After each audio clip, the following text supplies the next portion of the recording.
Apex Legends Season 22 is a big season for the game.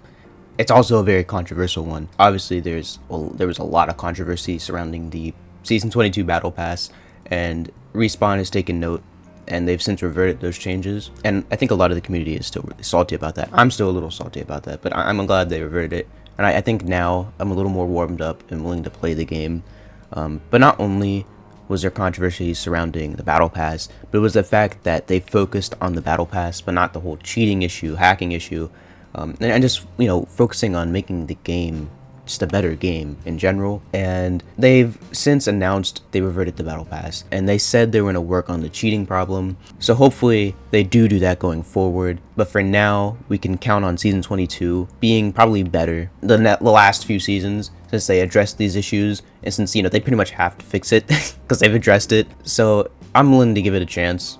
But if they don't continue the support and the quality of life changes, then obviously, going forward, I'm not going to support the game. And there's some people right now still are salty about all this and don't support the game. But anyway, there's a lot of changes. There's a lot of stuff they just came out with.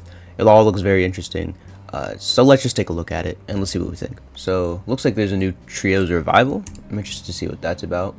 Stay in game longer with Revival. A new twist on respawning without banners or respawn beacons. As long as one squad mate still stands, you automatically respawn based on a timer until the 4th ring. Interesting. So if it goes to the 4th ring, pretty much I think that's the last ring, right? Or one of the last rings, you'll just automatically respawn. But it's never that easy. Your respawn timer will increase with each death in each round. And if you and another are both down, you'll respawn together with the earliest timer. Any living squad mate can speed up the timer by taking aggressive action like doing damage, downing enemies, and eliminating them. This is very interesting. It's definitely a new element in the game.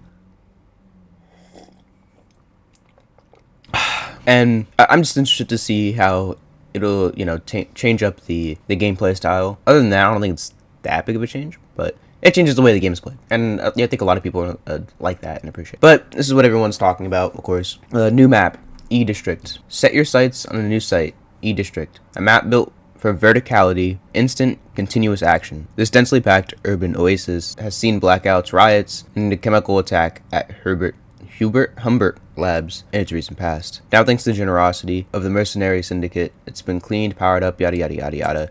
It's a new map. It's a city map, and it looks pretty good. This is personally what I've been waiting for a long time, and as far as I'm aware, this is the same planet that Stormpoint is set on, and it's the same city map from Titanfall 2. I could be wrong on that last part there, but I believe that is true. New weapon, the Akimbo. Akimbo has made it to the Outlands. A dual wield P2020 or Mozambiques. Find and interact with the second P20 or a Mozam to automatically enter Akimbo mode. I think I've seen from the trailer it keeps your attachments too, which is really cool. I'm waiting to see how overpowered this is, if it's overpowered at all. I mean, even if it's not overpowered, I guess it still looks cool. And apparently it doesn't take up your second weapon slot. It's like two weapons in one slot, which is why I'm a little worried about it being overpowered. But I think it'll be interesting, and I'm glad they did it. We've been waiting for that for a long time. Battle Pass. We don't really have to talk about that. Welcome Pass and challenges. With the launch of Shockwave, players will continue to receive the new Battle Pass. Unique set of challenges designed to help players learn foundational skills to be successful in Battle Royale. Complete challenges to make your way. Okay, it doesn't tell you what challenges though, and that's kind of what I was hoping for, but I kind of read that for nothing, I suppose. Bot Royale. Whether you're a new player or a returning player or just looking to get good, this new mode is the perfect arena to learn, practice, and perfect your playstyle outside of pubs and ranked. Play by yourself with bot squad mates, a fully human squad to take on a smaller lobby, evade enemy bots. This is really good. I'm glad that they did this. It's just a good in-game practicing, and don't get me wrong, they had the bots in the firing range that shot at you and moved around. But still, I mean, they did nothing. They were kind of terrible.